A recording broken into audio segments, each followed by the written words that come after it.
പിതാവിന്റെയും പുത്രന്റെയും പരിശുദ്ധാത്മാവിന്റെയും നാമത്തിൽ ആമേൻ. അമ്മേ പരിശുദ്ധ അമ്മേ, അമ്മേ പരിശുദ്ധമേ, ദൈവമാതാവേ, കൃപാസനത്തിലൂടെ ഞങ്ങളുടെ ദേശത്തിനും അമ്മ മധ്യസ്ഥം തേടി തന്ന എല്ലാ അനുഗ്രഹങ്ങൾക്കും കൃപകൾക്കും ഞങ്ങളിപ്പോൾ ഹൃദയം നിറഞ്ഞ നന്ദി പറയുന്നു. അമ്മേ പരിശുദ്ധമേ, ദൈവമാതാവേ, 2004 ഡിസംബർ 7 ഉച്ചകഴിഞ്ഞ് 2:30 കൃപാസനത്തിൽ സംഭവിച്ച അമ്മയുടെ പ്രത്യക്ഷപ്പെടലിനെ കുറിച്ച് തിരുസഭയ്ക്ക് സമർപ്പിച്ചിരിക്കുന്ന പഠനരേഖകളുടെ സഭാത്മകമായ പഠനം ആരംഭിക്കുവാൻ ഞങ്ങൾ പ്രാർത്ഥിക്കുന്നു. അമ്മേ പരിശുദ്ധമേ, ഭൂസ്വർലോകങ്ങളുടെ രാജ്ഞിയായ അങ്ങേയ്ക്ക് ഭൗമസംരക്ഷണത്തിനായി പ്രപഞ്ചപ്രകൃതിയെ തന്നെ തിരുസഭ പ്രതിഷ്ഠിക്കുവാൻ ഈ പ്രത്യക്ഷീകരണം വഴി ഇടയാക്കണമേ. പരിശുദ്ധമേ, ജപമാല മാതാവേ, സകല കൃപാസനം പ്രാർത്ഥനയോടും ചേർത്ത് ഞങ്ങളിപ്പോൾ പ്രാർത്ഥിക്കുന്ന ഈ കുടുംബത്തിന്റെ പ്രത്യേക നിയോഗം മക്കളെ.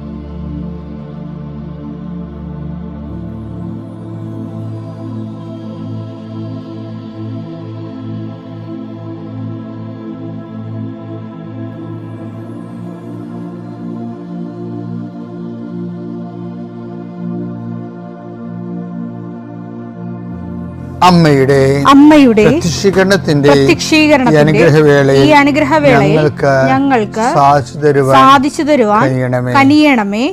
ആമേൻ. വിശ്വാസ പ്രമാണം. സർവശക്തനായ പിതാവും ആകാശത്തിന്റെയും ഭൂമിയുടെയും സൃഷ്ടാവുമായ ദൈവത്തിൽ ഞാൻ വിശ്വസിക്കുന്നു. അവിടുത്തെ ഏകപുത്രനും ഞങ്ങളുടെ കർത്താവുമായ ഈശോമിശിഹായിലും ഞാൻ വിശ്വസിക്കുന്നു. ഈ പുത്രൻ പരിശുദ്ധാത്മാവിനാൽ ഗർഭസ്ഥനായി കന്യകാമറിയത്തിൽ നിന്ന് പിറന്ന് പൊന്തിയോസ് പീലാത്തോസിന്റെ കാലത്ത് പീഡകൾ സഹിച്ച് കുരിശിൽ തറയ്ക്കപ്പെട്ട് മരിച്ച് അടക്കപ്പെട്ട് പാതാളങ്ങളിൽ ഇറങ്ങി മരിച്ചവരുടെ ഇടയിൽ നിന്ന് 3-ാം നാൾ ഉയർത്ത് സ്വർഗത്തിലേക്ക് എഴുന്നള്ളി സർവശക്തിയുള്ള പിതാവായ ദൈവത്തിന്റെ വലതുഭാഗത്തിരിക്കുന്നു. അവിടെ നിന്ന് ജീവിക്കുന്നവരെയും മരിച്ചവരെയും വിധിക്കുവാൻ വരുമെന്നും ഞാൻ വിശ്വസിക്കുന്നു. പരിശുദ്ധാത്മാവിലും ഞാൻ വിശ്വസിക്കുന്നു.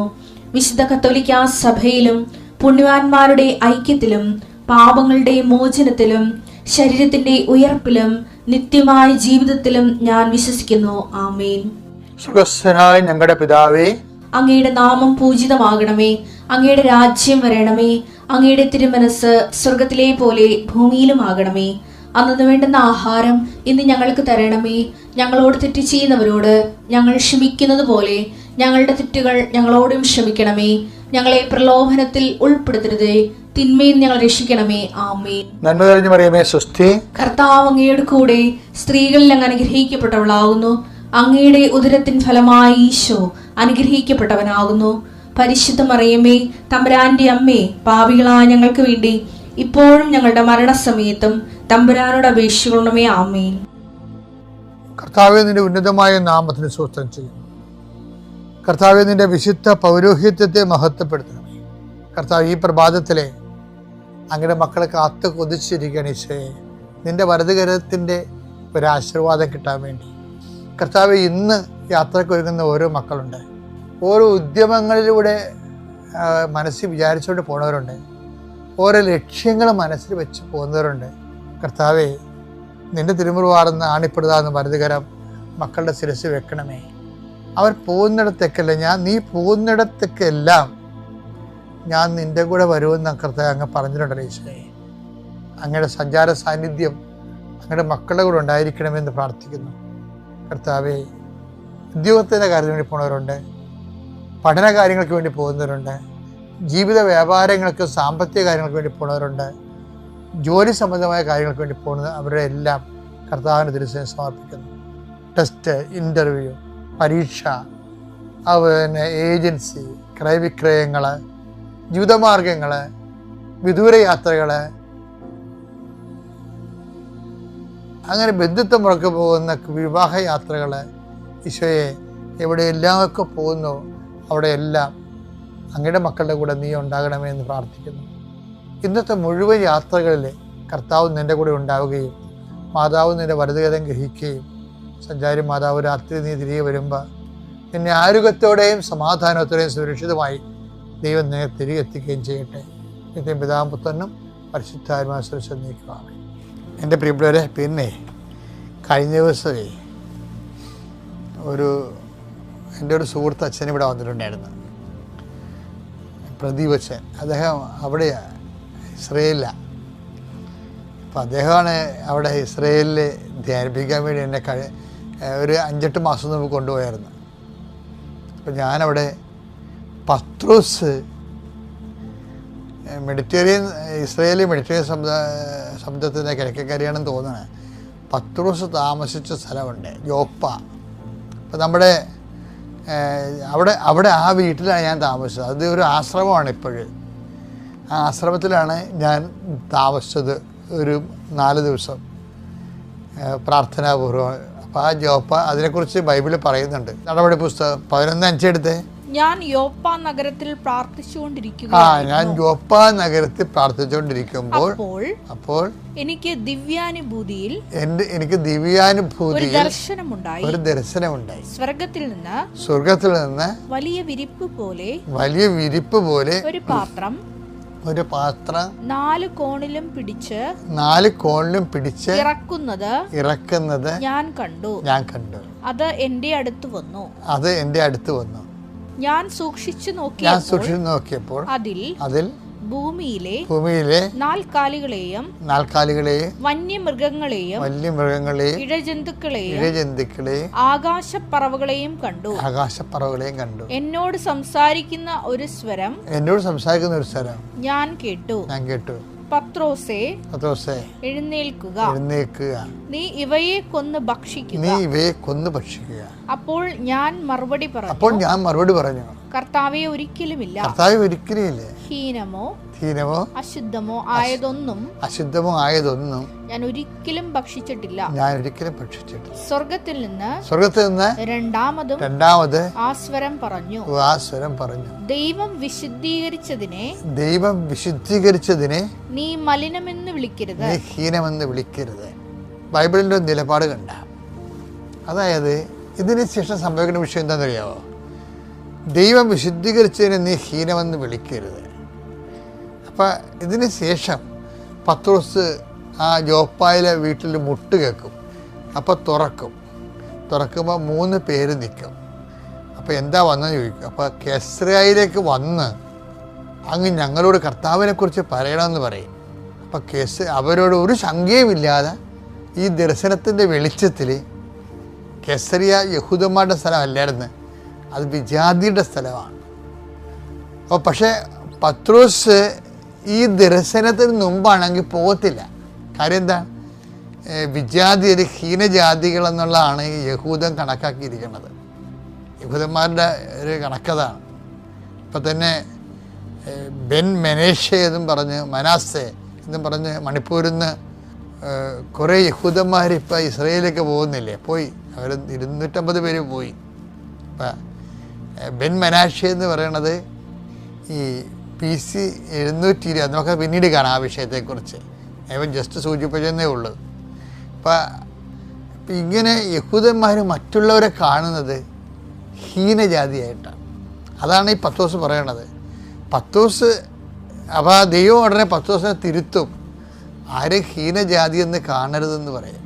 പക്ഷേ എന്താ വിഷയം വെച്ചാൽ ഇത് യഹൂദന് ഇത് തലയെ പിടിച്ച സാധനമാണ്. എന്താണ്? അവർ മാത്രം സവർണർ, മറ്റുള്ള ഹീനജാതി എന്നാണ്. അപ്പോൾ ദൈവം ബൈബിൾ അതിൻ്റെ നിലപാട് വ്യക്തമാക്കണമല്ലേ. എല്ലാ ജാതികളെയും കൊണ്ടുവന്ന് പത്രോസ് മുമ്പിൽ കൊണ്ടുവന്ന്. അപ്പോൾ പത്രോസ് പറഞ്ഞ്, I will not take it. പറഞ്ഞ നിനക്ക് ഇത് ഇവരെ ഇവരുടെ കാര്യം ഏറ്റെടുക്കാൻ മുന്നോട്ട് പോകാൻ പറ്റത്തില്ല. കാര്യം എന്താണ്? ദൈവത്തിൻ്റെ മുമ്പ് ഹീനജാതിയില്ല. അവർണ്ണനുമില്ല, സവർണ്ണനുമില്ല. ഇവനെന്താണ്? ഞാൻ വിശുദ്ധീകരിച്ചതിനെ നിങ്ങൾ അശുദ്ധമെന്ന് വിളിക്കരുത്. പക്ഷേ ഈ ബൈബിള് കേരളം സ്വീകരിച്ചില്ല. കേരളം സ്വീകരിച്ചിരുന്നെങ്കിൽ ഇവിടെ ബൈബിൾ മതിയായിരുന്നു ഉച്ചനീചത്വം മനസ്സിലാക്കാൻ. അതുപോലെ തന്നെ എന്താ കാര്യം? ബൈബിൾ ആദ്യം സ്വീകരിച്ചവർ, ഈ സമൂഹം സ്വീകരിച്ചവർ, അവർ മറ്റുള്ളവരാരെയും കർത്താവ് പറഞ്ഞ പോലെ നിങ്ങളോ പ്രവേശിച്ചില്ല, പ്രവേശിക്കാൻ വന്നവരെ തടയുകയും ചെയ്തു. അങ്ങനെ തടഞ്ഞ് മറ്റുള്ളവരെ അവർ ഞങ്ങളുടെ ഒപ്പം ഞങ്ങളെ ക്രിസ്ത്യാനികളാണെന്ന് പറഞ്ഞു കഴിഞ്ഞാൽ ഞങ്ങൾക്ക് ഒരു കുറവാണ്. മറ്റുള്ളവർ, അവർ താഴ്ന്ന ജാതിക്കാർ ഞങ്ങളുടെ വിശ്വാസമുള്ളവരാണെന്ന് പറയുമ്പോൾ, സഹോദരങ്ങളാണെന്ന് പറയുമ്പോൾ പറയാൻ പറ്റത്തില്ല. അങ്ങനെ വളരെ മൂഢജാതികൾ എന്ന് പറയാവുന്ന സവർണ തിമിരം ബാധിച്ച ആൾക്കാരാണ് ബൈബിള് ആദ്യകാലങ്ങളിൽ സ്വീകരിച്ചത്. അതിൻ്റെ ബുദ്ധിമുട്ടുകൾ കേരള സഭയിൽ വളർച്ചയില്ലാതിൻ്റെ ഒരു നല്ലൊരു കാലഘട്ടമുണ്ട്. നല്ലൊരു കാലഘട്ടം. പൊട്ടിസുകാർ വരുന്നവരെ നമുക്ക് പറയാം.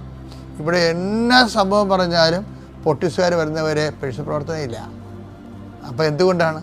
ബൈബിൾ സ്വീകരിച്ചവരെ അത് കൈമാറാനും മറ്റുള്ളവർക്ക് കൈമാറാൻ തയ്യാറായില്ല. പൊട്ടിസുകാർ വന്നിട്ട് പോലും ഭയങ്കര മറ്റുള്ളവർ വിശ്വാസത്തിലേക്ക് വരുന്നതിന് തടയാൻ വേണ്ടി ഭയങ്കര വിപ്ലവമൊക്കെ നടത്തി. നമ്മൾ കൂനംകുരിശെന്നൊക്കെ പറഞ്ഞ് വിപ്ലവം എന്ന് പറഞ്ഞാലും അത് വിദേശ മേൽക്കോയ്മയ്ക്കെതിരെയുള്ള ചെറുത്തുനിൽപ്പെന്നൊക്കെ പറഞ്ഞാലും ലത്തീൻ സഭയിലെ മത്സ്യത്തൊഴിലാളികൾ ഉൾപ്പെടെയുള്ള ആൾക്കാർ ലത്തീൻ സഭയിലേക്ക് വന്ന് ദൈവത്തിന് വേണ്ടി, ദൈവരാജ്യത്തിൻ്റെ എല്ലാ തരത്തിലുള്ള മത്സ്യങ്ങളെ പിടിക്കാൻ ദൈവരാജ്യത്തിൻ്റെ വലയിറക്കിയവർ വന്നപ്പോഴേ ആണ് ഇവിടെ പ്രശ്നമായത്. ആ ഒരു സഭയിലേക്ക് കൂട്ടുകൂടാൻ ഞങ്ങൾ തയ്യാറല്ലെന്ന് പറഞ്ഞാണ് കുറേ സവർണർ മാറി നിന്നത്. അപ്പോൾ എന്താ വിഷയം വെച്ച് കഴിഞ്ഞാൽ ഇതിൻ്റെ അടിയിൽ ജാതിയാണ് വരുന്നിരിക്കുന്നത്. അടിയിലിൻ്റെ അടിയൊഴുക്കിലെല്ലാം വന്നിരിക്കുന്നത് വിശ്വാസം അല്ല, ശരിക്കും പറഞ്ഞ ജാതിയാണ്. പക്ഷേ പത്രോസിന് ആദ്യമേ ദൈവം ചികിത്സിച്ചതാണിത്. എന്താണ്? ദൈവം വിശുദ്ധീകരിച്ചതിനെ നിങ്ങൾ മേൽക്കോയ്മയുടെ സവർണാധിപത്യത്തിൻ്റെ പേരിൽ ഇപ്പോഴും ഇവിടെ എന്താ വിഷയം? ആദ്യം ബ്രാഹ്മണരാണെന്ന് പറഞ്ഞിരുന്നവർ ഇപ്പോൾ ബ്രാഹ്മണരാണെന്ന് പറഞ്ഞാൽ പിന്നെ കർവാപ്പസി അവലൊക്കെ നടത്തുമെന്ന് വിചാരിച്ചുകൊണ്ട് ഇപ്പോൾ തിരിച്ചു പറയാൻ കണ്ടില്ലേ, ഞങ്ങൾ ലോസ്റ്റ് ട്രൈബ്സ് ആണെന്ന് പറഞ്ഞാൽ എന്താ? അപ്പോഴും എന്താ വിഷയം വെച്ച് കഴിഞ്ഞാൽ ഈ സവർണ ആധിപത്യം സുവിശേഷത്തിൻ്റെ മുകളിൽ ദൈവത്തിൻ്റെ മുകളിലേക്ക് ആണിത് വരുന്നത്. ദൈവത്തിൻ്റെ ഇഷ്ടത്തിൻ്റെ മുകളിലേക്ക് സവർണാധിപത്യം വരുന്ന ഒരു പ്രതിസുവിശേഷവൽക്കരണം കേരളത്തിൽ വളരെ സ്ട്രക്ചറലൈസ്ഡായിട്ട് നടക്കുന്നതിന് സഭ കരുവാകുന്നുണ്ടോ എന്ന് കേരള സഭ ചിന്തിക്കേണ്ടതാണ്. പിതാവിൻ്റെയും പുത്രൻ്റെയും പരിശുദ്ധാത്മാവിൻ്റെയും നാമത്തിൽ. ആദ്യമായി ഞാൻ കൃപാസനം പരിശുദ്ധ മാതാവിനും ഈശോയ്ക്കും ഞാൻ ഹൃദയം നിറഞ്ഞ നന്ദി പറയുന്നു. 1000 നന്ദി പറയുന്നു മാതാവിനോട്. എൻ്റെ പേര് ബിന്ദു വിജയൻ. തൃശ്ശൂർ പനമ്പള്ളി എന്ന സ്ഥലത്തു നിന്നാണ് ഞാൻ വരുന്നത്. ഞാൻ ആദ്യമായി കൃപാസനത്തിലേക്ക് വരാൻ ഇടയായത് എൻ്റെ കൂടെ ജോലി ചെയ്യുന്ന റെജീന എന്ന ചേച്ചി കൃപാസനത്തിലെ കാര്യങ്ങൾ എപ്പോഴും പറയുമായിരുന്നു. ആ ചേച്ചി പറഞ്ഞാണ് കൃപാസനത്തിലെ അമ്മയുടെ അനുഗ്രഹങ്ങളെ പറ്റിയും എല്ലാ കാര്യങ്ങളും ഞാൻ അറിയാനിടയായത്. അങ്ങനെ ഞാൻ കൃപാസനത്തിലേക്ക് വരണമെന്ന് ആ ചേച്ചിയോട് പറഞ്ഞു. ആ ചേച്ചി എന്നോട് പറഞ്ഞു, അറിയാനൊന്നുമില്ല, തൃശ്ശൂരിൽ നിന്ന് ബസ് കയറി കൃപാസനത്തിലേക്ക് എപ്പോഴും ബസ്സുണ്ട്, നീ പേടിക്കണ്ട, ധൈര്യമായിട്ട് നീ പോയിട്ട് വരൂ, നിൻ്റെ സങ്കടങ്ങളും വിഷമങ്ങളും നീ അമ്മ മാതാവിനോട് പറയൂ, നിൻ്റെ വിഷമങ്ങളെല്ലാം അവിടെ നിനക്ക് മാറിക്കിട്ടും എന്ന് പറഞ്ഞു. ഞാനിവിടെ കൃപാസനത്തിലേക്ക് വന്നു, ഉടമ്പടി എടുത്തു. എനിക്ക് ഉടമ്പടി എടുത്തിട്ട് ആദ്യമായി കിട്ടിയ കാര്യം എന്താണെന്ന് വെച്ച് കഴിഞ്ഞാൽ, കുറേ വർഷങ്ങളായിട്ട് എനിക്ക് എപ്പോഴും ഛർദി ഉണ്ടായിരുന്നു. ആ ഛർദി ഇവിടെ വന്ന് ഞാൻ ഉടമ്പടി എടുത്തതിൻ്റെ ശേഷം ഇവിടുത്തെ ഉപ്പും കഴിക്കും, ഇവിടുത്തെ തൈലവും പരട്ടുകയും ഒക്കെ ചെയ്തു. പിന്നെ പ്രാർത്ഥിക്കുകയും ഒക്കെ ചെയ്തിരുന്നു. ഇവിടെ നിന്ന് കിട്ടുന്ന പത്രങ്ങളൊക്കെ ഞാൻ ഓരോരുത്തർക്ക് കൊടുക്കുകയും ഒക്കെ ചെയ്തു. അങ്ങനെ ഇരിക്കുക എനിക്ക് എൻ്റെ ഈ ഛർദി വീണ്ടും വന്നു. പിന്നെ ഞാൻ മാതാവിനോട് പറഞ്ഞു, മാതാവേ എനിക്കിനി ഛർദിക്ക് വേണ്ട, എനിക്കിത് സഹിക്കാൻ പറ്റാത്ത വേദനയാണ് തന്നുകൊണ്ടിരിക്കുന്നത് എന്ന് ഞാൻ മാതാവിനോട് നന്നായി കരഞ്ഞ് ഞാൻ പ്രാർത്ഥിച്ചു. എൻ്റെ വിളി മാതാവ് കേട്ടു.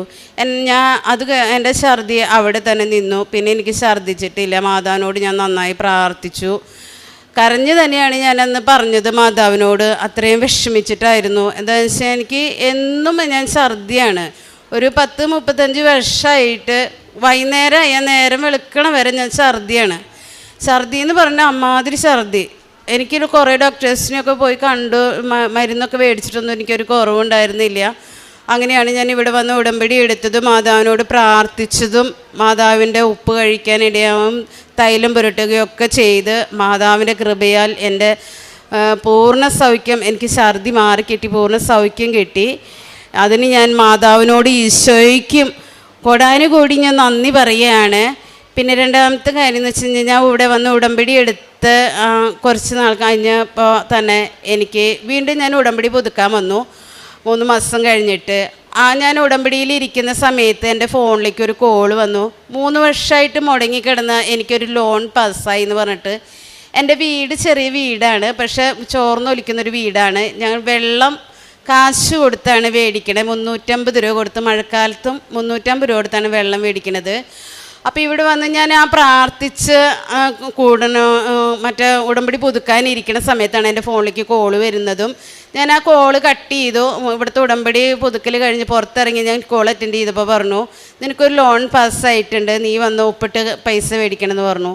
ഞാൻ അപ്പോൾ തന്നെ പുറത്തിറങ്ങി തിരിച്ച് കയറി വന്ന് മാതാവിന് ഒന്നുകൂടി നന്ദി പറഞ്ഞിട്ടാണ് ഞാൻ വീട്ടിൽ പോയത്. അന്ന് തന്നെ പിറ്റേ ദിവസം തന്നെ എനിക്ക് പൈസ കിട്ടി. എൻ്റെ വീട്ടിലേക്ക് ആദ്യമായിട്ട് വെള്ളം കണക്ഷൻ എടുത്തു. ഇപ്പം എനിക്ക് സമൃദ്ധിയായിട്ട് എൻ്റെ വീട്ടിൽ വെള്ളമുണ്ട്. ഇപ്പം ഞാൻ പൈസയൊന്നും കൊടുത്തില്ല, വെള്ളം മേടിക്കണം, വെള്ളത്തിൻ്റെ കണക്ഷൻ കിട്ടി. പിന്നെ ബാലൻസ് പൈസയിൽ എൻ്റെ വീടൊന്ന് ചെറുതായിട്ട് തേച്ചു, ഓടിട്ട വീടാണ്, ടൈലിട്ടു. അതിനെല്ലാം ഞാൻ മാതാവിനോട് ഹൃദയം നിറഞ്ഞ നന്ദി പറയുകയാണ്, ഒത്തിരി നന്ദി പറയുകയാണ്. പിന്നെ അതിൻ്റെ ഇടയ്ക്ക് ഇപ്പോൾ കുറേ നാളുകളായിട്ട് ഞാൻ എന്നും മാതാവിൻ്റെ അടുത്തേക്ക് വരികയും ഉടമ്പടി പുതുക്കി പോവുകയൊക്കെ ചെയ്യുന്നുണ്ട്. അതിൻ്റെ ഇടയിൽ കുറച്ച് നാൾ എനിക്ക് എൻ്റെ ഉടമ്പടി ഒന്ന് പുതുക്കാൻ പറ്റാതെ പോയി. എൻ്റെ വീട്ടിലൊരു 2 മരണം നടന്നു, അതുകൊണ്ട് പുതുക്കാൻ പറ്റിയില്ല. പിന്നെ വീണ്ടും വന്ന് ഞാൻ വീണ്ടും ഉടമ്പടി പുതുക്കി. ഇപ്പം മുടങ്ങാണ്ട് ഉടമ്പടി ഞാൻ കൊണ്ടുപോകുന്നുണ്ട്, ബൈബിൾ വായിക്കുന്നുണ്ട്, അഞ്ചരയുടെ പ്രാർത്ഥന ചെയ്യുന്നുണ്ട്. പിന്നെ ഈ ഇടയ്ക്ക് ഞാനൊന്ന് വീണു, എൻ്റെ കാലിൻ്റെ ലിഗമെൻ്റ് പൊട്ടി. സർജറിയുടെ കാര്യത്തിന് ഹോസ്പിറ്റലിലേക്ക് പോയി. ഡോക്ടറെ കണ്ടപ്പോൾ പറഞ്ഞു സർജറി ചെയ്യാണ്ട് പറ്റില്ല എന്ന് പറഞ്ഞു. പിന്നെ ആ സർജറിയുടെ പേപ്പറുകളെല്ലാം ശരിയാക്കിക്കൊണ്ടിരിക്കുന്ന സമയത്ത് പെട്ടെന്ന് എനിക്കൊരു CT സ്കാൻ ചെയ്യണമെന്ന് പറഞ്ഞു. ഞാൻ ഉടനെ തന്നെ CT സ്കാൻ ചെയ്തു. അപ്പം എൻ്റെ നെഞ്ചിൽ ചെറിയ പ്രശ്നങ്ങൾ പറഞ്ഞു. ലെൻസിലേക്ക് വെള്ളം കെട്ടി ചുരുങ്ങുകയാണ്, ശ്വാസോച്ഛ്വാസത്തിന് പ്രശ്നം പറഞ്ഞു. അപ്പോൾ ഇതൊരു ക്യാൻസറുടെ ലക്ഷണമാണോ എന്ന് അവർ പറഞ്ഞ നിമിഷം തന്നെ ഞാനിവിടെ കൃപാസനത്തിലേക്ക് വരികയും ഉടമ്പടി പുതുക്കുകയും ഇവിടെ വന്ന് അച്ഛനെ കാണുകയും ഉണ്ടായി. അച്ഛനോട് പറഞ്ഞു, ക്യാൻസറുടെ കാര്യം പറഞ്ഞു. അച്ഛൻ എനിക്ക് ഇവിടുത്തെ തൈലം തന്നു. തൈലം തന്നത് എവിടെയാണ് നിനക്ക് വേദന എന്നുണ്ടെങ്കിൽ അവിടെ പ്രാർത്ഥിച്ചിട്ട് പരട്ടാൻ പറഞ്ഞു. വിശ്വാസ പ്രമാണം ചൊല്ലി ഞാനത് അവിടെ പരട്ടി. 2 ദിവസം കഴിഞ്ഞപ്പോൾ വീണ്ടും എനിക്കൊരു എൻഡോസ്കോപ്പി ചെയ്യണമെന്ന് പറഞ്ഞു. എൻഡോസ്കോപ്പി ചെയ്തു. എൻഡോസ്കോപ്പി ചെയ്ത റിസൾട്ട് വന്നപ്പോൾ എനിക്കവിടെ ഒരസുഖവും ഉണ്ടായിരുന്നില്ല. അതിൻ്റെ ഇടയിൽ എൻ്റെ കാലെല്ലാം നീര് വന്നു, എനിക്ക് നടക്കാൻ പറ്റാണ്ടൊക്കെ ഇരുന്നു. അപ്പോൾ എനിക്ക് ഒരു സ്കാനും കൂടി പറഞ്ഞിട്ടുണ്ടായിരുന്നു.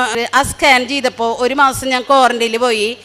അപ്പോൾ എനിക്ക് പ്രാർത്ഥന കേൾക്കാൻ എനിക്ക് പറ്റില്ല.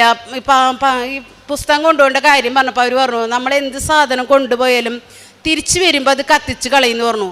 പക്ഷേ ഞാനെന്നാലും കൃപാസനത്തിലൊരു പത്രവും എൻ്റെ കൊന്തയും ഞാൻ കയ്യിൽ പിടിച്ചു. അവിടെ ചെന്ന് ഞാൻ സ്കാൻ കഴിഞ്ഞ വശം അവരെന്നെ ക്വാറൻറ്റൈനിൽ കൊണ്ടിരുത്തി. അപ്പോഴും 1 മാസം എൻ്റെ വീട്ടുകാരെ ഞാൻ കാണുന്നില്ല, അടച്ച റൂമിലാണ്. പക്ഷേ ഇവിടെ ഈ കൃപാസനത്തിൽ വന്ന് പരിചയപ്പെട്ട പ്രീത എന്ന് പറഞ്ഞൊരു കുട്ടി ആ സമയം എന്നെ വിളിച്ചു, ചേച്ചി വിഷമിക്കേണ്ട, ചേച്ചിക്ക് ആ പ്രാർത്ഥന കേൾക്കാൻ ഞാനൊരു വഴിയൊരുക്കാം.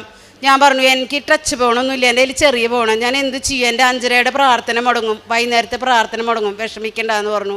പുലർച്ചെ കൃത്യം അവളുടെ ഭർത്താവിൻ്റെ ഫോൺ ഓണാക്കി, അവളുടെ ഫോൺ ഓണാക്കി വെച്ച് അവളെൻ്റെ ഈ ചെറിയ ഫോണിലേക്ക് ഇവിടുത്തെ 5:30 പ്രാർത്ഥന എന്നെ കേൾപ്പിച്ചു.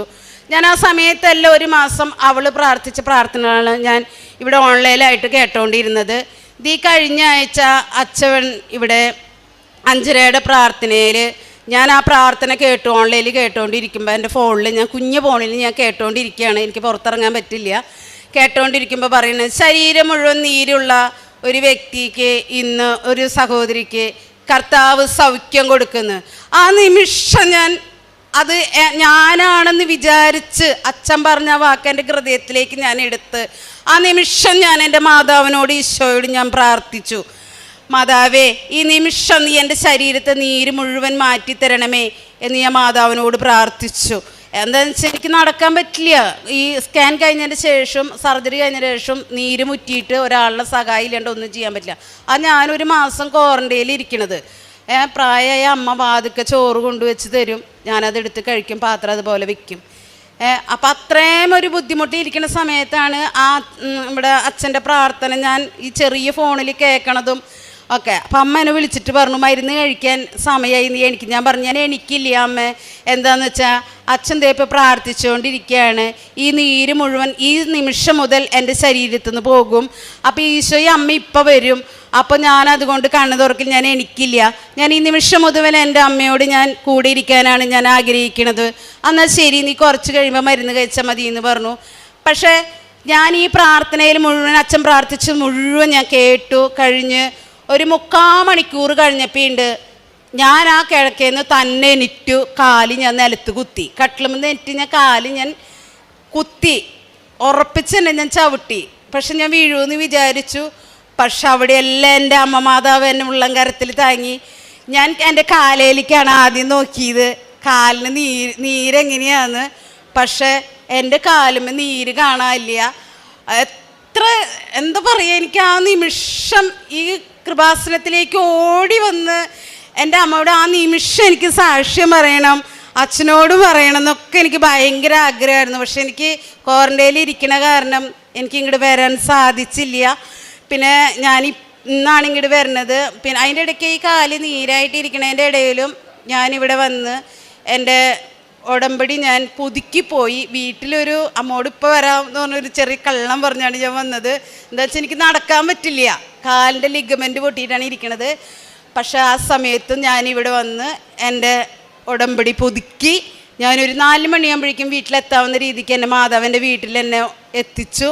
അപ്പം ഇത്രത്തോളം എന്നെ നടത്തി എൻ്റെ മാതാവിന് ഞാൻ നന്ദി പറയണു. പിന്നെ ഞാൻ ചെയ്ത കാര്യങ്ങൾ എന്തെന്ന് വെച്ച് കഴിഞ്ഞാൽ, ഇവിടുന്ന് പത്രം മേടിച്ച് എല്ലാവർക്കും ഞാൻ പത്രം കൊടുക്കും. പിന്നെ എന്നെക്കൊണ്ട് ഏറ്റവും കൂടുതൽ ഞാൻ പോയിരിക്കുന്നത് രോഗികളുടെ അരികിലേക്കാണ്. എന്താണെന്ന് വെച്ചാൽ രോഗികൾക്ക് വേണ്ടി പ്രാർത്ഥിക്കാനും അവർക്ക് എന്നാൽ കഴിയുന്ന സഹായങ്ങൾ ചെയ്യാനും ഞാൻ എപ്പോഴും ഒരു കരുതൽ കാണിച്ചിട്ടുണ്ട്. അപ്പം അതുകൊണ്ട് ഞാൻ എപ്പോഴും രോഗികളുടെ ഇടയിൽ, അതുപോലെ ഈ പത്രങ്ങളൊക്കെ ഞാൻ കൊടുത്തുകൊണ്ടിരിക്കുന്നത് ബസ് സ്റ്റാൻഡിലും ആസ്പത്രികളിലും പിന്നെ ഞങ്ങളുടെ തൃശ്ശൂർ ടൗണിൽ റെയിൽവേ സ്റ്റേഷനിൽ ഒക്കെയാണ് ഞാൻ പത്രം കൊടുക്കണത്. പിന്നെ എൻ്റെ അയൽവക്കത്ത് പിന്നെ ഞാൻ ഉപ്പും ഇതും മേടിച്ച് കൊടുക്കാറുണ്ട് എല്ലാവർക്കും. പിന്നെ എന്നാൽ കഴിയുന്ന സാമ്പത്തിക സഹായം ആർക്കെങ്കിലും രോഗമായിട്ടിരിക്കുന്നവർക്ക് ഞാൻ കൊടുക്കാറുണ്ട്. അവർക്ക് പലചരക്ക് സാധനങ്ങൾ, അവർക്ക് ആവശ്യമുള്ള മരുന്ന് മേടിക്കാനോ മറ്റു കാര്യങ്ങൾക്കോ എന്നാൽ കഴിയുന്ന വിധം ഞാൻ എല്ലാ കാര്യങ്ങളും ഞാൻ ചെയ്യുന്നുണ്ട്. എൻ്റെ പ്രാർത്ഥനകൾ ഇപ്പം ഞാൻ മുടക്കാറില്ല. 5:30 എനിക്ക് ഞാൻ അച്ഛൻ്റെ പ്രാർത്ഥന കേൾക്കും. വൈകിട്ട് ബൈബിൾ വായിക്കും. വൈകുന്നേരത്തെ പ്രാർത്ഥന മുടക്കാറില്ല. പിന്നെ എല്ലാവർക്കും എന്നാൽ കഴിയുന്ന സഹായം ഇനിയും ചെയ്യണം തന്നെയാണ്. പിന്നെ എൻ്റെ ഏറ്റവും വലിയൊരു ആഗ്രഹം, ഇനി ഇവിടുന്ന് അങ്ങോട്ട് മാതാവിനോടൊപ്പം തന്നെ മാതാവിന് വേണ്ടി പ്രാർത്ഥിച്ച് മാതാവിനോട് കൂടെ നടക്കാനും നല്ല വഴിക്ക് മാതാവിനോടൊപ്പം ജീവിക്കാനും ഞാൻ ഏറ്റവും കൂടുതൽ ആഗ്രഹിക്കുന്നു. അവിടുന്ന് അരുൾ ചെയ്തു, എൻ്റെ മഹത്വം നിൻ്റെ മുൻപിലൂടെ കടന്നു പോകും.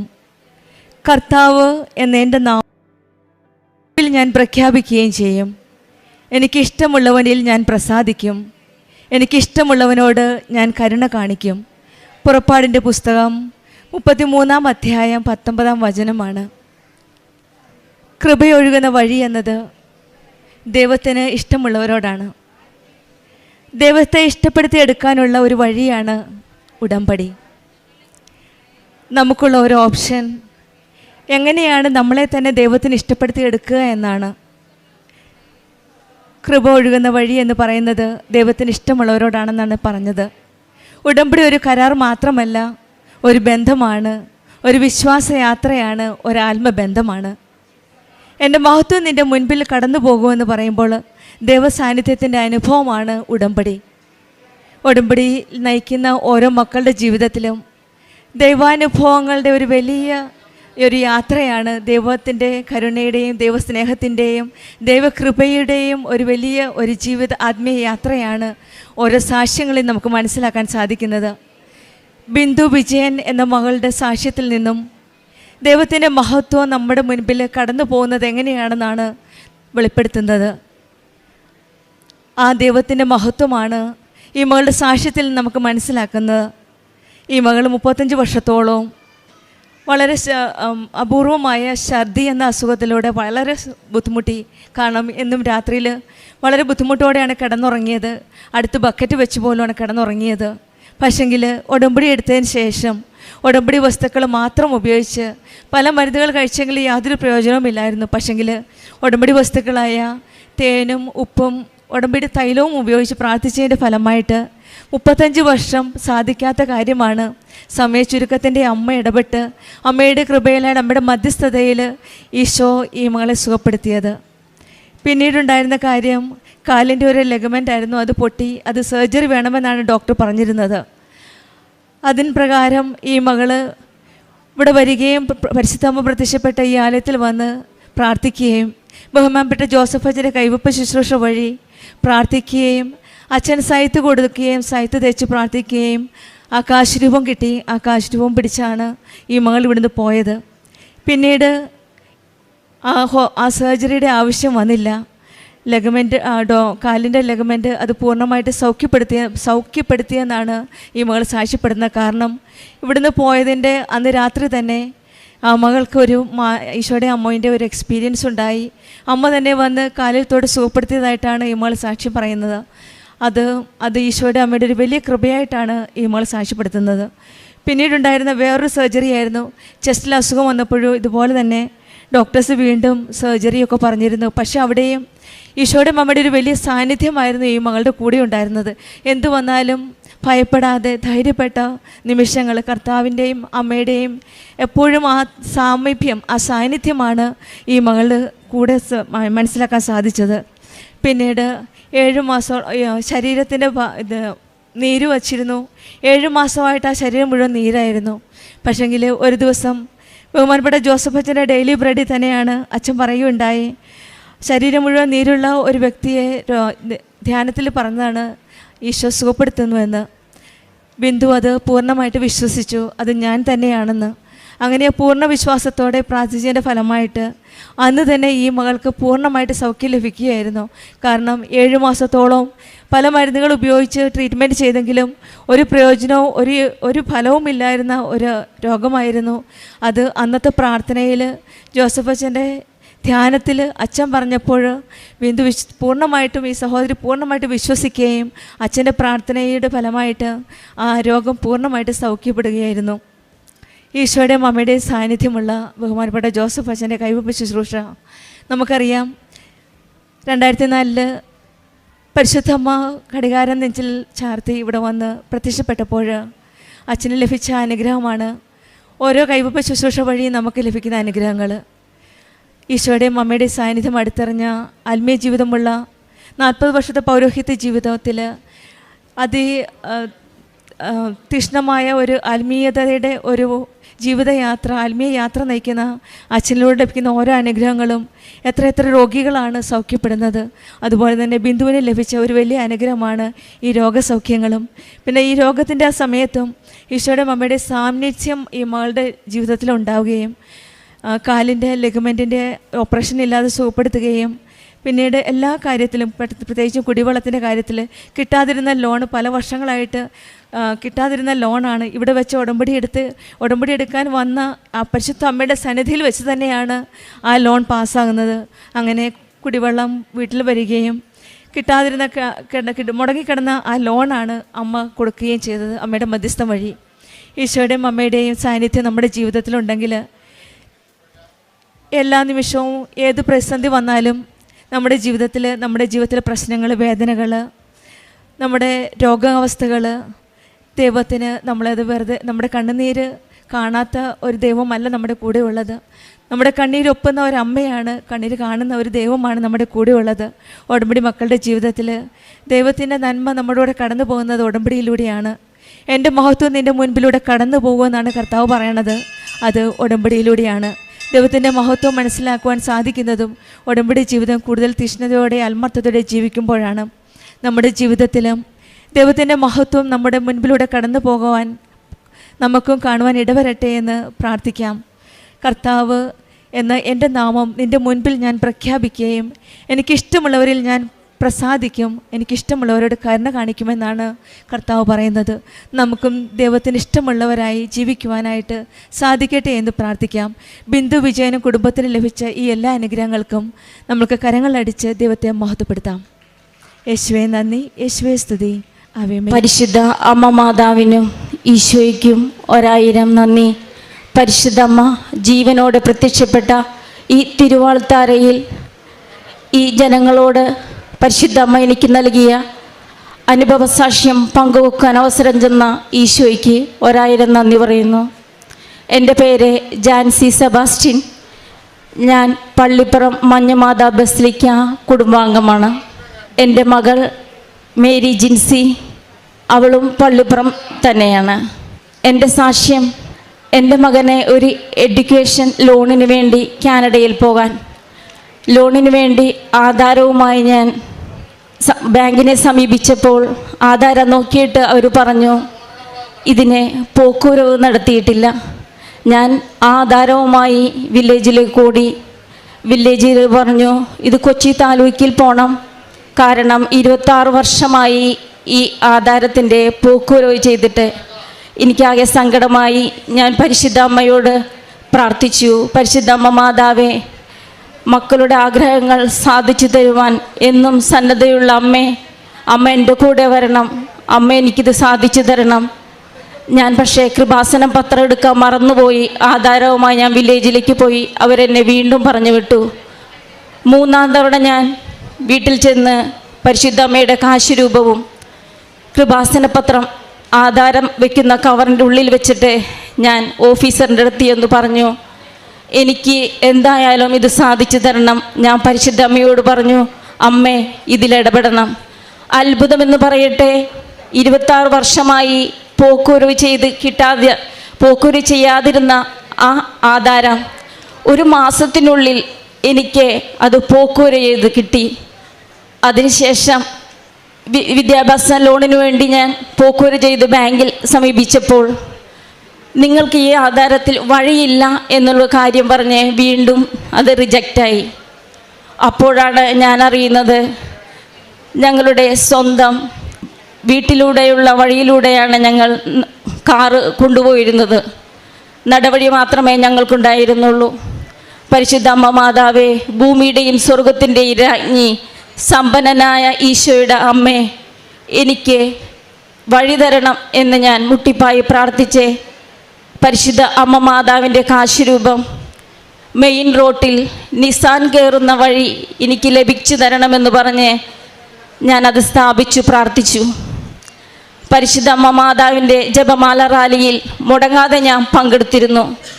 ആ റാലിയിൽ പങ്കെടുക്കുമ്പോൾ ഞാൻ പറയും, പരിശുദ്ധ അമ്മയോടൊപ്പം ഞാൻ ഈ വഴിയിലൂടെ നടക്കുന്നു, എനിക്ക് അത്ഭുതകരമായി ഒരു വഴി തരും എനിക്ക് പൂർണ്ണമായ വിശ്വാസമുണ്ട്.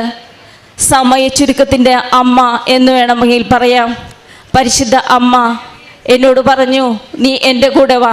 അങ്ങനെ ഞാൻ അധികം പ്രാവശ്യം, ഒരു 3-4 പ്രാവശ്യമെങ്കിലും ഞാൻ ഈ ജപമാല റാലിയിൽ പരിശുദ്ധ അമ്മയോടൊപ്പം നടന്നു. ഒരു ദിവസം എനിക്കൊരു പാർലറാണ്.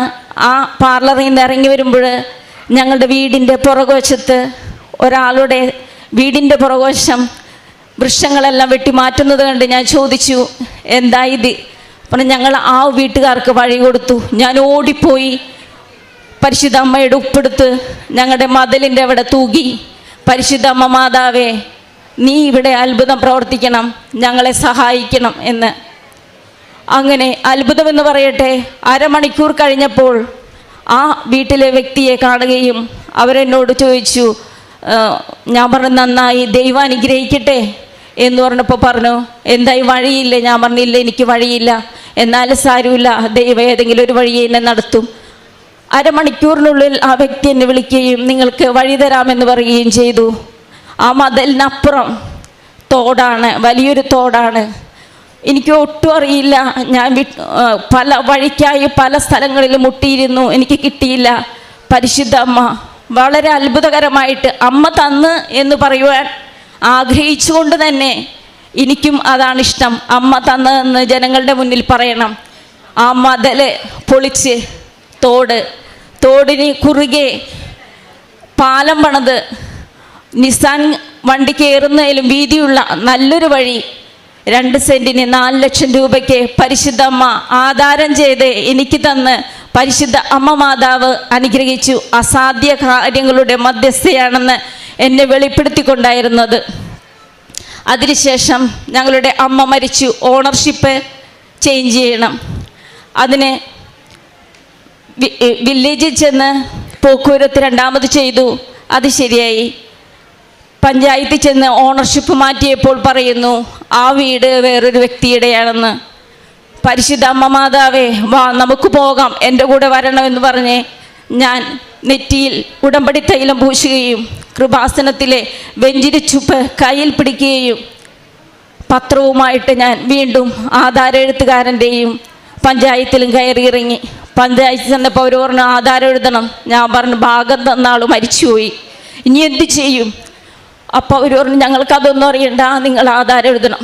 ഞാൻ പരിശുദ്ധമ്മയോട് പറഞ്ഞ് സമ്പന്നനായ ഈശോ കൂടെയുള്ളപ്പോൾ ഞാൻ എന്തിനു പേടിക്കണം? ഭൂമിയുടെയും സ്വർഗത്തിൻ്റെയും രാജ്ഞിയായ പരിശുദ്ധ അമ്മ മാതാവ് എനിക്ക് സാധിച്ചു തരും. അങ്ങനെ 1 മാസത്തിനുള്ളിൽ എനിക്ക് ഓണർഷിപ്പ് എൻ്റെ ഭർത്താവിൻ്റെ പേരിൽ ആ വീടിന് ലഭിച്ച് പരിശുദ്ധ അമ്മ മാതാവ് എന്നെ അനുഗ്രഹിച്ചു. അടുത്ത സാക്ഷ്യം, എൻ്റെ മകൻ കാനഡയിൽ പോകുന്നതിന് മുമ്പ് വലിയൊരു ഇടിമിന്നൽ രാവിലെ എൻ്റെ ഭവനത്തിലേക്ക് പ്രവേശിക്കുകയും വാർക്ക തുളഞ്ഞ് വീടിൻ്റെ ഇലക്ട്രിസിറ്റി ഫുള്ള് കത്തിപ്പോവുകയും മെയിൻ സ്വിച്ചൊക്കെ തെറിച്ച് ആകെ പുകയും തീയുമായിരുന്നു എൻ്റെ വീട്ടിൽ. എൻ്റെ ഭർത്താവ് ഒരു തയ്യൽക്കാരനാണ്. ആ മിഷ്യൻ കത്തി. പക്ഷെ അത്ഭുതകരമായി 1 സെക്കൻഡ് കൊണ്ട് എൻ്റെ ഭർത്താവിനെ ആ മിഷ്യനിൽ നിന്ന് മാറ്റുകയും എന്നെയും എൻ്റെ അമ്മയെയും എൻ്റെ മകനെയും ആ വീടിൻ്റെ സേഫായ ഒരു സ്ഥലത്തേക്ക് 1 സെക്കൻഡിനോടെ മാറ്റുകയും ചെയ്തതിൻ്റെ ഫലമായി പരിശുദ്ധ അമ്മ മാതാവ് ഇടപെട്ടത് കൊണ്ട് മാത്രം ഞങ്ങൾക്കൊരു പോറൽ പോലും ഏറ്റില്ല. അപ്പോൾ തന്നെ ഞാൻ എൻ്റെ മകനോട് പറഞ്ഞു, മോനെ നമുക്ക് സ്തുതിച്ച് പ്രാർത്ഥിക്കാം. ഞാൻ അപ്പോൾ ഈശോൻ്റെയും പരിശുദ്ധ അമ്മ മാതാവിൻ്റെ അടുത്ത് എന്ന് പറഞ്ഞ് യേശുവേ സ്വസ്ത്ര, യേശുവേ നന്ദി, ഞങ്ങൾക്ക് തന്ന ദാനങ്ങൾക്കും നന്മകൾക്കും പരിശുദ്ധ അമ്മ മാതാവിന് 1000 നന്ദി പറയുന്നു. ഞങ്ങൾക്ക് ജീവനും ജീവിതവും തന്നു. ഇനി എല്ലാം ഈശോയുടെയും പരിശുദ്ധ അമ്മ മാതാവിൻ്റെ കരങ്ങളിലാണെന്ന് പറഞ്ഞ് പ്രാർത്ഥിച്ചു. അപ്പോൾ എനിക്കൊരു മെസ്സേജ് ലഭിക്കുകയുണ്ടായി. അപ്പം ഞാൻ മകനോട് ഉറക്കെ വിളിച്ച് പറഞ്ഞു, ഇന്നത്തെ ദുഃഖത്തിന് നാളെ ഒരു സന്തോഷം. എൻ്റെ മകൻ എന്നെ അന്തം വിട്ട് നോക്കി. ഈ അമ്മ എന്താ പറയുന്നത്? ഇത്രയും പുകയും തീയുമായിരുന്ന സമയത്ത് നാളെ സന്തോഷമോ എന്നുള്ള ഭാഗത്തിൽ. പക്ഷേ ആ സമയം പിറ്റേ ദിവസം ആ ഇടിമിന്നൽ വന്ന സമയം തന്നെയാണ് എൻ്റെ മകനെ കാനഡയിൽ പോകാനുള്ള വിസ ലഭിച്ചത്. അങ്ങനെ പരിശുദ്ധ അമ്മ മാതാവ് അമ്മയുടെ അടുത്ത് വരുന്ന് പ്രാർത്ഥിക്കുന്നവരെ കൈവിടില്ല എന്നുള്ള ഒറ്റ തെളിവാണ് ഞാൻ ഇന്ന് നിങ്ങളുടെ മുന്നിൽ ജീവനോടെ എൻ്റെ കുടുംബവും നിൽക്കുന്നത്. പരിശുദ്ധ അമ്മ മാതാവിനും ഈശോയ്ക്കും 1000 നന്ദി പറയുന്നു. അടുത്തതായിട്ട് എൻ്റെ മകളുടെ സാക്ഷ്യമാണ്. എൻ്റെ മകൾ 10 വർഷത്തോളമായി ബിടെക് ട്രിപ്പിൾ ആയിരുന്നു അവൾ പഠിച്ചത്. നല്ല ഇതിൽ പാസ്സായതാണ്. PSCയും മറ്റ് കാര്യങ്ങൾ പരീക്ഷകളും എഴുതി ചിലതിൽ റാങ്ക് ലിസ്റ്റിൽ വന്നെങ്കിലും ഒരു അപ്പോയിൻമെൻറ്റ് നടന്നില്ല. ബാങ്ക് കോച്ചിങ്ങാണ് കൂടുതലായിട്ട് അതിനുശേഷം അവൾ ചെയ്തത്. അപ്പോൾ ഞാൻ പരിശുദ്ധ അമ്മ മാതാവിനോട് പറഞ്ഞു, പരിശുദ്ധ അമ്മ മാതാവേ, എൻ്റെ മകൾ ഒരു എൻജിനീയറായി കാണണമെന്നാണ് എനിക്ക് ആഗ്രഹം. പരിശുദ്ധ അമ്മ മാതാവ് അത് സാധിച്ചു തരണമെന്ന്. അപ്പോൾ എൻ്റെ മകൾ ഒരു ദിവസം എന്നെ വിളിക്കുകയാണേ, അമ്മേ നമുക്ക് പോകാം, റെസ്യൂം കൊടുക്കാം. ഞാൻ ഞെട്ടിപ്പോയി. കാരണം ബാങ്ക് എന്ന് പറഞ്ഞിരുന്ന എൻ്റെ മകൾ പെട്ടെന്ന് ഒരു സുപ്രഭാതത്തിൽ എന്നോട് പറയുകയാണ് റെസ്യൂം കൊടുക്കാം. ഞാനും പരിശുദ്ധ അമ്മ മാതാവിൻ്റെ കാശുരൂപവും പത്രവും ഉപ്പും എല്ലാം കയ്യിൽ പിടിച്ചു. മോളും അതുപോലെ എൻ്റെ ഉടമ്പടിയിലാണ്, അവളും അത് കയ്യിൽ പിടിച്ചു. ഞങ്ങൾ 2 സ്ഥലത്ത് റെസ്യൂം കൊടുക്കാൻ പോയി.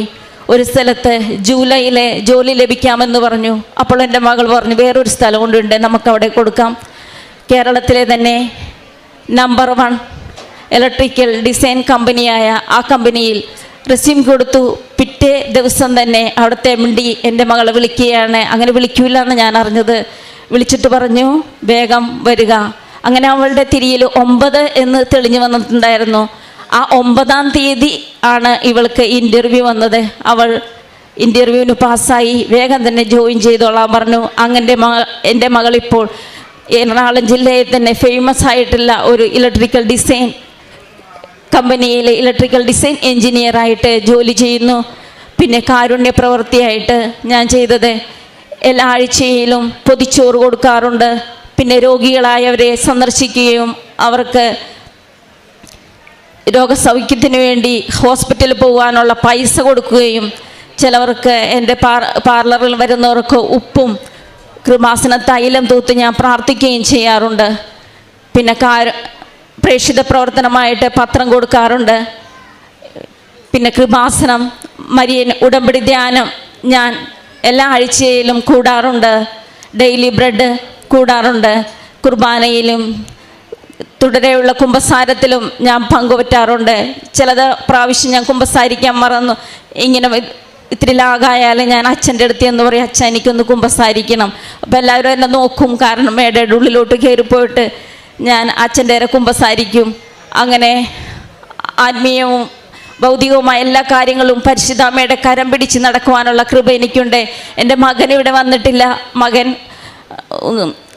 പഠിത്തം കഴിഞ്ഞ് കാനഡയിൽ നിന്ന് വന്ന് വർക്ക് പെർമിറ്റ് കിട്ടി വന്ന് അവൻ ജോലി അവിടെ റിസൈൻ ചെയ്താൽ പോകുന്നത്, പാർട്ട് ടൈം ജോലി. ഇവിടെ വന്ന് അവൻ ഉടമ്പടി എടുത്തു, അവൻ പോയി. പക്ഷെ അവിടെ ചെന്ന് പിറ്റേ ദിവസം തന്നെ നല്ലൊരു കമ്പനിയിൽ അവന് പെർമനൻ്റ് ജോബ് നൽകി പരിശുദ്ധ അമ്മ മാതാവ് അനുഗ്രഹിച്ചു. 2 ദിവസത്തിനുള്ളിൽ ചെന്ന് പിറ്റേ ദിവസം തന്നെ അവന് പെർമനൻ്റ് ജോലി ലഭിച്ചു. അവൻ ഇനി വരുമ്പോൾ ഇവിടെ വരും, സാക്ഷ്യം പറയും. ഈ ഞങ്ങളുടെ കുടുംബത്തെ സംരക്ഷിച്ച് അനുഗ്രഹിച്ച പരിശുദ്ധ അമ്മ മാതാവിനും ഈശോയ്ക്കും 1000 നന്ദി അർപ്പിച്ചുകൊണ്ട് ഞാൻ നിർത്തുന്നു. അങ്ങ് നൽകിയ അനുഗ്രഹങ്ങളെ പ്രതി ഞാൻ എന്നേക്കും അവിടത്തേക്ക് നന്ദി പറയും. അങ്ങയുടെ ഭക്തരുടെ മുൻപിൽ ഞാൻ അങ്ങയുടെ നാമം പ്രകീർത്തിക്കും, എന്തെന്നാൽ അത് ശ്രേഷ്ഠമാണ്. സങ്കീർത്തനം 52:9 ഉടമ്പടി എന്നത് ദൈവത്തോടുള്ള ഒരു നിശ്ചയദാർഢ്യമായ ബന്ധമാണ്. വിശ്വാസവും നന്ദിയും നിറഞ്ഞ ഒരു വലിയ ബന്ധം. ദൈവം ചെയ്തതിന് ഓർത്ത് എന്നും സ്തുതിക്കുകയും വിശ്വാസത്തോടെ പ്രതീക്ഷയോടെ കാത്തിരിക്കുകയും ചെയ്യുന്ന ഉടമ്പടി ദിവസങ്ങളാണ്. ഉടമ്പടിയിൽ നമ്മൾ സ്വന്തം അനുഭവങ്ങളാണ് മറ്റുള്ളവരുടെ മുൻപിൽ സാക്ഷ്യപ്പെടുത്തുന്നത്. പരിശുദ്ധ അമ്മയുടെ കരം പിടിച്ച് ഉടമ്പടി ജീവിതം മുന്നോട്ട് നയിക്കുമ്പോൾ ഓരോ നിമിഷവും ഓരോ ദിവസവും ഈശോയുടെയും അമ്മയുടെയും അനുഗ്രഹങ്ങൾ നിറഞ്ഞു നിൽക്കുന്ന ആ ജീവിതത്തിൻ്റെ ആ സാക്ഷ്യങ്ങളാണ് ഓരോ മക്കളെ ഇവിടെ സാക്ഷ്യപ്പെടുത്തുന്നത്. ലഭിച്ച അനുഗ്രഹങ്ങൾ മറ്റുള്ളവരുമായി പങ്കുവയ്ക്കുന്നു. അനുഭവിച്ച അനുഗ്രഹങ്ങൾക്ക് സ്തുതിയായിട്ട് പരിശുദ്ധ അമ്മയുടെ സന്നിധിയിൽ വരുന്നു. ഇങ്ങനെ ഓരോ സാക്ഷ്യങ്ങൾ പറയുമ്പോഴും നമ്മൾ ദൈവത്തിൽ പ്രത്യാശ വെച്ച് ദൈവം നമ്മുടെ ജീവിതത്തിൽ പ്രവർത്തിക്കുമെന്നുള്ളൊരു പൂർണ്ണ വിശ്വാസമാണ് ഉടമ്പടി ജീവിതം നയിക്കുന്ന മക്കളുടെ ജീവിതത്തിൽ നാം കാണുവാൻ സാധിക്കുന്നത്. ജാൻസി സെബാസ്റ്റ്യനും മകൾ മേരി ജെൻസിയുടെ സാക്ഷ്യത്തിൽ നിന്നും നമുക്ക് മനസ്സിലാക്കാൻ സാധിക്കുന്നു. അതുതന്നെയാണ് നമ്മുടെ ജീവിതത്തിലും ഈശോയുടെ അമ്മയുടെ സാന്നിധ്യം മനസ്സിലാക്കാൻ നമുക്ക് സാധിക്കട്ടെ എന്ന് പ്രാർത്ഥിക്കാം. ഉടമ്പടി മക്കളുടെ ജീവിതത്തിൽ എപ്പോഴും കൂടെ നമ്മളെ കൈപിടിച്ച് നയിക്കുന്ന ഒരു ദൈവമാണ് നമ്മുടെ കൂടെ ഉള്ളത്. അസാധ്യമാണെന്ന് തോന്നുന്ന കാര്യങ്ങൾ മനുഷ്യർക്ക് അസാധ്യമായത് ദൈവത്തിന് സാധ്യമാണെന്നാണ് ലൂക്കായുടെ സുവിശേഷം 18-ാം അധ്യായം 27-ാം വചനം പറയുന്നത്. അസാധ്യമായവ സാധ്യമാക്കി തരുന്ന ഒരു ദൈവമാണ് നമ്മുടെ കൂടെയുള്ളത്. കർത്താവ് പറഞ്ഞത്, ഞാൻ തന്നെ നിന്നോട് കൂടെ വരികയും നിനക്ക് ആശ്വാസം നൽകുകയും ചെയ്യുമെന്നാണ് പുറപ്പാടിൻ്റെ പുസ്തകം 33-ാം അധ്യായം 14-ാം വചനം പറയുന്നത്. ഉടമ്പടിയിലായിരിക്കുന്ന ഓരോ മക്കളോടും പറയുന്നതും അതുതന്നെയാണ്. ഞാൻ തന്നെ നിന്നോട് കൂടെ വരികയും നിനക്ക് ആശ്വാസം നൽകുകയും ചെയ്യുമെന്ന് പറയുന്നതും ഇതുതന്നെയാണ്. നമ്മുടെ ഓരോരുത്തരുടെയും ജീവിതത്തിൽ ഈശോയുടെയും അമ്മയുടെ സാന്നിധ്യമുണ്ട്. നമുക്കൊന്നും ഭയപ്പെടേണ്ട ആവശ്യമില്ല. ഞാൻ നിന്നെ ഉപദേശിക്കുന്ന നീ നടക്കേണ്ട വഴി കാണിച്ചിരുമെന്നാണ് സങ്കീർത്തനം 32:8-ാം വചനം പറയുന്നത്. നമ്മുടെ ഓരോ വഴികളും തുറന്നു തരുന്ന പരിശുദ്ധ അമ്മയാണ് കൃപാസന അമ്മ. നമുക്ക് പരിശുദ്ധ അമ്മയുടെ കരം പിടിച്ച് നമ്മുടെ ജീവിതം, ഉടമ്പടി ജീവിതം കൂടുതൽ തീഷ്ണതയോടെ കൂടുതൽ വിശ്വസ്തയോടെ മുന്നോട്ട് നയിക്കാം. അങ്ങ് നൽകിയ അനുഗ്രഹങ്ങളെ പ്രതി എല്ലായ്പ്പോഴും നമുക്ക് നന്ദി പറയാം. അവരുടെ ഭക്തരുടെ മുമ്പിൽ ഞാൻ അങ്ങയുടെ നാമം പ്രകീർത്തിക്കും. നമുക്ക് നമ്മുടെ ദൈവത്തിൻ്റെ മറ്റുള്ളവരുടെ മുമ്പിൽ ഈശോയുടെ നാമം പ്രകീർത്തിക്കാം. കാരണം ദൈവത്തിൻ്റെ നാമം ശ്രേഷ്ഠമാണ്. എല്ലാ അനുഗ്രഹങ്ങൾക്കും നമുക്കും സാക്ഷ്യമായി പ്രത്യക്ഷീകരണത്തിന് സാക്ഷ്യമാക്കി തീർക്കണമേ എന്ന് നമുക്കും പ്രാർത്ഥിക്കാം. ജാൻസി സെബാസ്റ്റ്യനും കുടുംബത്തിന് ലഭിച്ച എല്ലാ അനുഗ്രഹങ്ങൾക്കും നമുക്ക് കരങ്ങളടിച്ച് ദൈവത്തെ മഹത്വപ്പെടുത്താം. യേശുവേ നന്ദി, യേശുവേ സ്തുതി, ആവേ മരി.